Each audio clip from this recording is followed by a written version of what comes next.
Well, I'm Andy Gibson, and it is so great to be back here at MEC's Hobnob, one of my favorite events I look forward to every year. And how about being back here in a brand new, renovated Mississippi Coliseum? Do y'all like what you see today? All right. Because we never did quit. When COVID-19 came in March of 2020, we never quit. We didn't stop, and we didn't shut down the Mississippi State Fair. The Dixie National Rodeo didn't quit. We had a great year. Even during the 100-year ice storm, we kept going. And as you know, the old Trade Mart's gone. The new Trade Mart is here. We've got great parking out front, brand new renovated Coliseum. Thanks all to our Mississippi legislature, my friends there. And I'm really excited to tell you that by the end of this year, we're going to have our own fresh, abundant supply of pure drinking water 750 feet down below my boots right now, all right?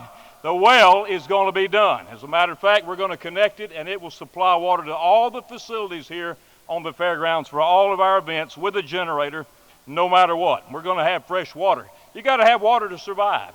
And I appreciate everyone's efforts to make these improvements happen. Our staff, Director Michael Lassiter's done a great job.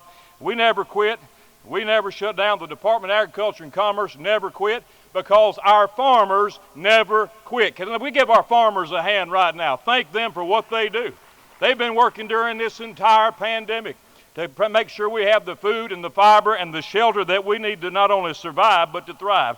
You shut down agriculture, you shut down the dinner table. You got to have food, and our farmers never quit. We never shut down anything in the agriculture world, and we're proud of that. In the lumber, timber world, we're proud of that. Because if we shut down, the economy of Mississippi shuts down. It is not an exaggeration to say that Mississippi agriculture is the engine that drives Mississippi's economy. The number one employer is Mississippi agriculture. The number one industry is Mississippi agriculture. So we got to keep going, no matter what. Seed, feed, fertilizer, logging, food processors, grocery stores, we all know they're essential, and we've got to have them, and those who are working for their livelihoods and for you and for me. And as a result, Mississippians have done what's necessary and will be necessary, not only to survive but to thrive, even in this environment. Last May, when the pandemic was still new, we took some very swift action to make sure we kept commerce flowing in this state. I announced some steps to make Mississippi's food supply more resilient. I announced some steps to make sure that we had more custom slaughter ability for our folks who are raising their own beef and pork. And we announced MississippiFarmMarketplace.com to connect consumers with farmers in a way that they could buy direct from the farm. And last year, we announced the expansion of our meat supply in the state of Mississippi. We provided guidance to farmers markets across the state so they could stay open like our farmers market did safely. We turned outside and kept farmers markets running so people, if they couldn't find what they needed at the grocery store, they could find it at the farmers market. We invited existing meat processors in Mississippi to submit proposals to expand their processing to include USDA processing, and I'm really pleased to announce that with a $3.1 million investment, that we will not only double but nearly triple Mississippi's local meat processing through existing processors located throughout Mississippi. I'm proud of that. Expanded processing is a win-win. It's a win for consumers, it's a win for our livestock producers, and it's another step toward increasing access to local food. That's what Genuine Mississippi's program is all about. We want to make sure we've got everything we need, local food, fiber, and shelter for the coming days. Meanwhile, you can contrast that with how the federal government has responded. We are dealing right now with a coming crisis in American commerce. I am not only the Agriculture Commissioner, but the Commerce Commissioner, and I want to tell you, as I wrote last week, there is a coming crisis. We've seen inflation like we've not seen in 30 years, and effectively attacks on everyone. We've seen shortages in labor supplies like this country has never seen. It's more profitable for people to sit home and draw a check than to do an honest day's work for an honest day's pay. Americans have got to get back to work, but there's a coming crisis if we don't. We can't stop. For long-haul truckers, for example, they wrote the White House, not only these issues, the worker shortages, the labor shortages, the supply chain disruptions, can't unload ports, and to add insult to injury, inflation. But now the federal government is mandating private industry around this country and in Mississippi to fire their workers, the workers that have been working all during this pandemic, to terminate their employment if they don't take a medical procedure. That's as un-American as anything I've ever seen in my life. And it's illegal and it's wrong. And it's going to bring a disaster on this country. Ingalls Shipbuilding, large numbers of employers. Who's going to build our ships when they are sent to the house? Our universities, colleges, the College Board voted 6-3 this week to terminate folks who've been working the whole time. 500,000 people have already had this virus and recovered from it, and we're going to send them to the house because they won't do what an executive branch illegal mandate requires.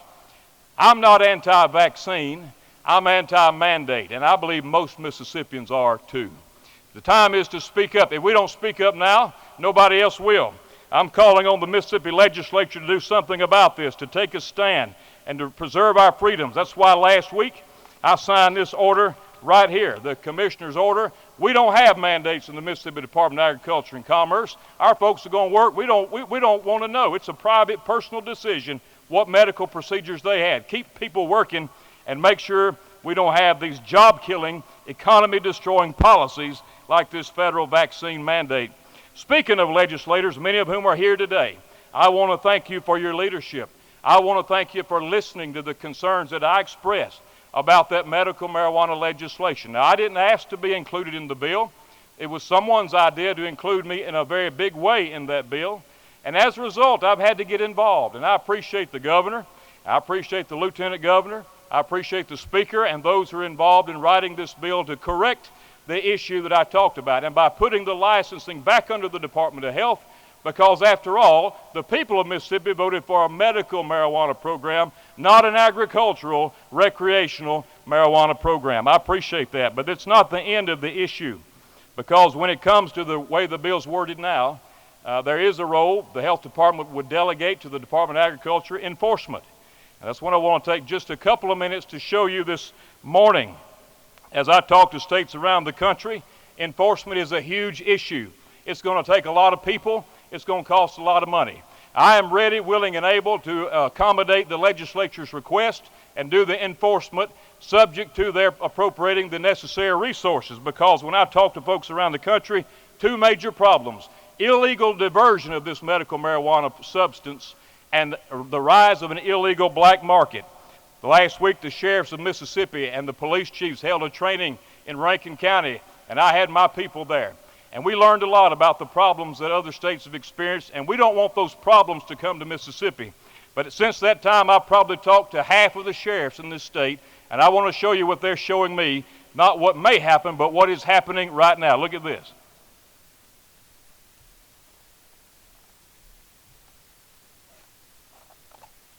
Central Mississippi, a drug bust happened 2 weeks ago, just like this. Lots of marijuana was located. It looks pretty normal, doesn't it, until you get up close.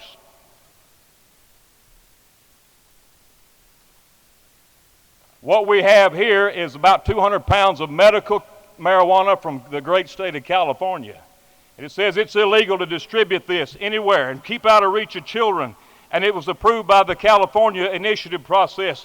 And it's dangerous for anybody but qualified patients to use it. And by the way, it's passion fruit brand medical marijuana. I never heard of such. I wonder what other flavors it comes in. This is not coming to Mississippi. It's already here. And our law enforcement is concerned about it. Look at this. Trick-or-treating is coming up right now. Next week, next Sunday. This is a brownie. I want all the trick-or-treaters to know. Look what you're getting, all right? This is laced with THC. And it's here illegally. It broke California law to get here, it broke federal law to get here, and it broke Mississippi law to get here. But this legislation has me as the sole enforcing agency, and I kind of feel like the Lone Ranger, all right? We need all law enforcement involved. Last thing. Thank you. Last thing I'll show you. On the streets of Mississippi and North Mississippi, a sheriff sent me this. Looks like Fruity Pebbles. Medical marijuana, illegal to distribute. It's here by hundreds and thousands of pounds. It is a major enforcement, and the sheriffs of Mississippi and the police chiefs of this state and the Highway Patrol and the Department of Public Safety need a role in this enforcement. It's the right thing to do. I'm just about out of time. I want to wrap up with this. I want to encourage our legislature to address these issues, to fight back on these federal vaccine mandates, to make sure we have the necessary enforcement mechanisms. And to tell you this, I am excited to invite you in the new Coliseum, December 5th, the 80th anniversary on Sunday, December 5th, the 80th Sunday of the anniversary of the attack on Pearl Harbor. We're going to have a Standing for American Freedom event right here. There it is, featuring Lee Greenwood and Travis Tritt. Are y'all excited about that? Because what we're doing is we're going to use this for a benefit of the Friends of Mississippi Veterans and the homes for our veterans. We're going to honor World War II veterans and veterans all across this state and this country, and we're going to use it to benefit them and their homes as they have a place to go. And I want to invite you, because right now, you're the first ones to hear this. You can get your tickets at the Coliseum box office and be here for Standing for American Freedom. And guess what? No vaccine mandates allowed. Thank y'all. God bless you. See y'all around Hobnob. Great to be here with you today.